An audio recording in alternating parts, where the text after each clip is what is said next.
Bapak Ibu Saudara yang kekasih dalam Kristus Yesus Tuhan kita, selamat bertemu kembali dengan kami, HKBP Pekernolong, HKBP tertua di luar Pulau Sumatera, yang senantiasa tetap setia bersama saudara dalam renungan malam Salam.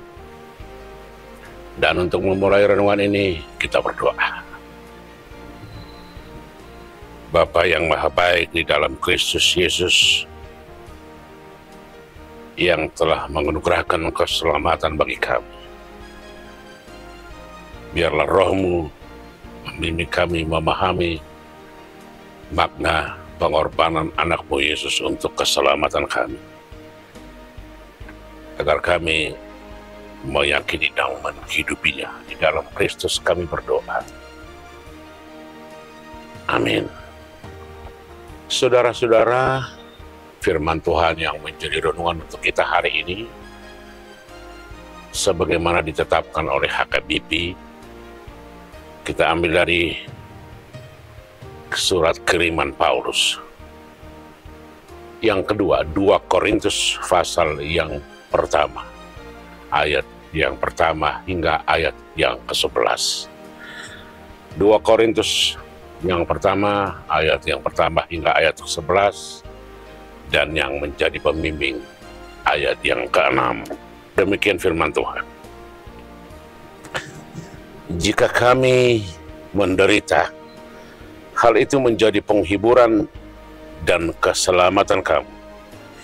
Jika kami dihibur, maka hal itu adalah untuk penghiburan kamu, sehingga kamu beroleh kekuatan untuk dengan sabar menderita kesengsaraan yang sama seperti yang kami derita juga. Demikian firman Tuhan. Saudara-saudara, inilah kesaksian dari Rasul Paulus tentang bagaimana dia harus mengalami penderitaan akibat dari pemberitaan firman Tuhan. Sebagaimana kita ketahui, Paulus yang sebelum menjadi pemberita Injil adalah seorang tokoh bagi orang Yahudi. Dia seorang anggota Parisei dan juga seorang anggota Sanhedrin. Dalam agama Yahudi, keanggotaan menjadi anggota Parisei dan Sanhedrin merupakan suatu jabatan atau kehormatan yang luar biasa, karena menyangkut mereka adalah pengambil keputusan tentang agama Yahudi. Paulus adalah salah satu darinya. Karena itu ketika dia ditangkap oleh Yesus menjadi pemberita Injil, tantangan latar belakang kehidupannya sering menjadi dibuat oleh para musuh-musuhnya untuk menyerangnya dan juga mempertanyakan kerasulannya. Karena sebagai seorang yang betul-betul hidup dalam agama Yahudi dan tiba-tiba menjadi pengikut Kristus, dan bukan hanya pengikut, menjadi rasul Kristus, di situ ada persoalan-persoalan yang perlu dipertanyakan.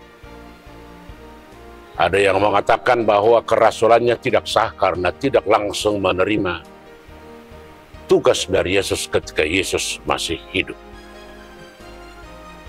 Tetapi juga ada orang yang mengatakan bahwa Paulus hanya mencari ketenaran dan kepopuleran yang kebetulan pada saat itu agama kekristenan sudah mulai berkembang. Pada sisi lain juga ada orang yang menuduh Paulus sebagai seorang yang mencari atau membuat pemberitaan Injil itu menjadi sumber kehidupan, sumber penghasilan dan keuntungan. Karena itulah kalau kita coba membaca atau mengikuti sejarah Paulus, dia betul-betul memperlihatkan bahwa tuduhan-tuduhan yang dialamatkan kepadanya tidak benar. Dengan bagaimana dia memberitakan Injil mulai dari Yerusalem, Asia Kecil sampai ke Eropa.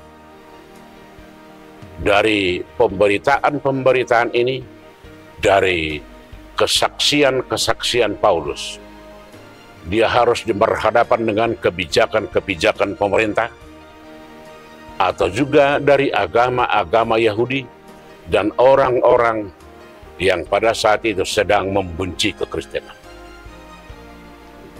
Dia bukan hanya dituduh atau difitnah, tetapi beberapa kali dia harus mengalami pemenjaraan dengan fitnahan bahwa dia dianggap seorang pengacau atau seorang provokator yang merusak kehidupan.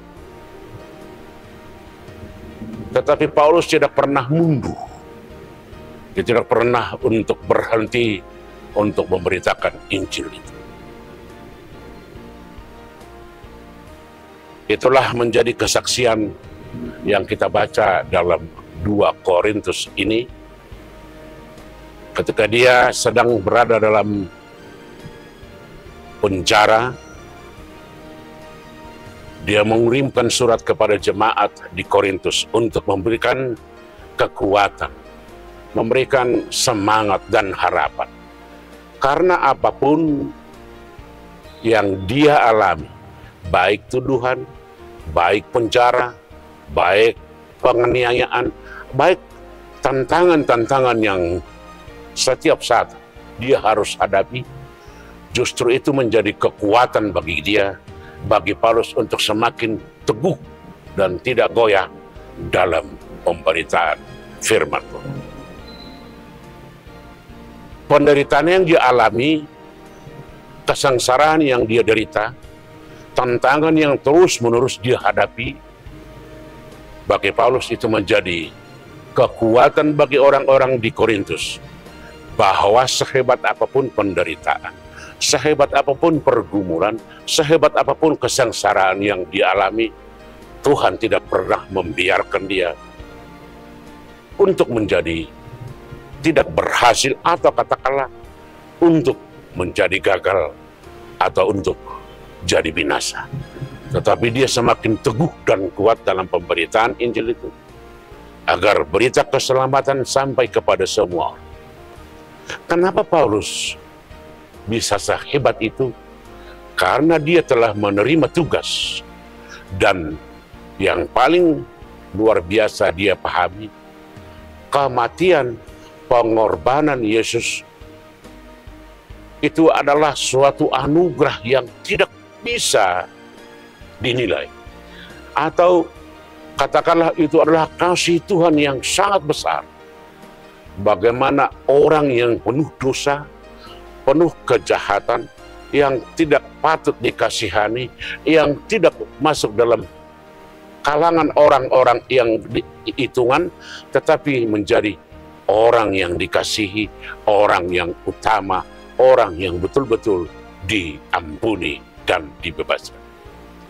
Dalam kehidupan sehari-hari, dalam kehidupan nyata, dalam pelayanan Paulus dalam pemberitaan Injil, dia memahami bahwa Tuhan tidak pernah membiarkan dia menghadapi tantangan, penderitaan, kesengsaraan itu sendiri, tetapi Tuhan selalu memberikan jalan keluar, memberi kekuatan, dan memberi penghiburan.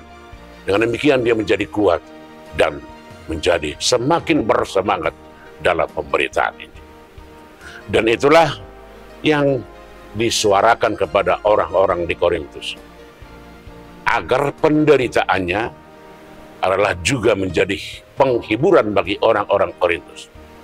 Penghiburan yang diberikan bagi dia adalah juga keselamatan bagi orang-orang Korintus.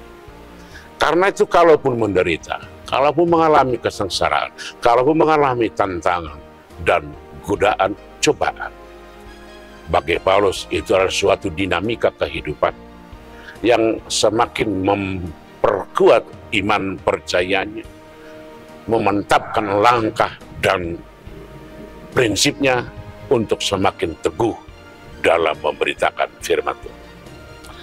Nah, saudara-saudara, apa yang kita mau ambil pada saat ini? Pemberitaan Paulus ini menjadi sebuah perenungan bagi kita, bahwa setiap orang yang mau memberitakan Injil atau memberitakan kebenaran firman Tuhan, itu tidak berarti dia aman-aman saja, segalanya berjalan mulus dan tanpa tantangan. Tetapi justru sebaliknya, dengan tantangan, dengan penderitaan, dengan kesengsaraan itu, iman kita semakin ditempa, dimurnikan, dan dikuatkan. Karena tanpa tantangan, tanpa penderitaan, kita tidak pernah bisa, apakah kita tahan godaan, apakah kita sudah secara iman percaya mengikut dia, atau sudahkah dengan keteguhan atau kesetiaan kita mengikuti apa yang Tuhan firmankan, yang Tuhan pesankan melalui firman-Nya. Tantangan itu adalah menjadi penyeimbang, menjadi koreksi kepada kesetiaan dan ketaatan kita, agar kita tidak goyah oleh apapun, tidak pernah mengingkari keselamatan atau iman percaya kita yang telah ditetapkan bagi kita. Biarlah firman Tuhan menjadi kekuatan dan penghiburan bagi setiap orang. Amin. Kita berdoa. Terpuji Engkau Tuhan yang menganugerahkan anak-Mu untuk keselamatan dan pengampunan dosa-dosa kami. Biarlah Roh-Mu membimbing dan mengajar kami untuk memahami dan mengertinya, agar kami senantiasa setia dan taat kepada-Mu. Di dalam Kristus kami berdoa dan mengucap syukur. Amin. Anugerah Tuhan kita Yesus Kristus, kasih setia Allah Bapa, dan persekutuan dengan Roh Kudus kiranya menyertai saudara-saudara sekalian. Amin.